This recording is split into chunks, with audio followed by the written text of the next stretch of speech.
Hi, welcome to Drexel Newman. I'm Mike Chavanis. This is the Wilderness Survival edition of Drexel Newman's video series. We are here in the beautiful Talkeetna Mountains. We're going to take a look. Hundreds of miles from the nearest civilization. If you hear that rushing in the background, certainly there's some wind, but you also may be hearing Grizzly Creek. We also have the aptly named Grizzly Cabin behind me. So needless to say, this is bear country. In a previous video, I had talked about papal infallibility, and that brought up a few questions, and I figured what better place to answer them than here in the beautiful Talkeetna Mountains.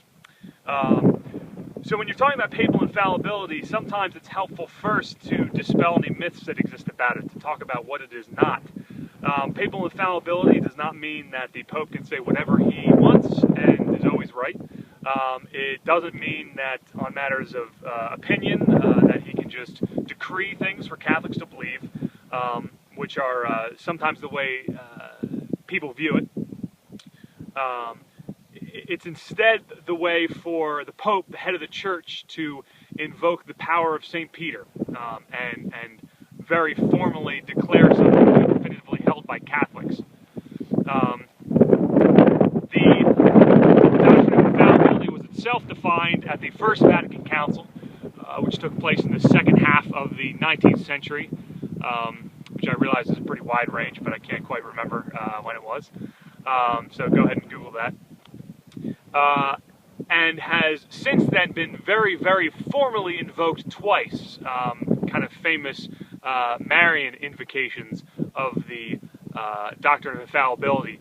But there are other conditions that have to be met where it has been used at other times. So the conditions for infallibility are that the Pope must be speaking ex cathedra, meaning from the chair, which is referring to the chair of Peter. That he is using his power as Pope and as head of the apostles to formally decree something that Christ desires his church to learn. So it has to be done solemnly, ex cathedra, and with the apostolic power given him. It doesn't get used all the time, but just enough, I guess. Thank you very much for watching.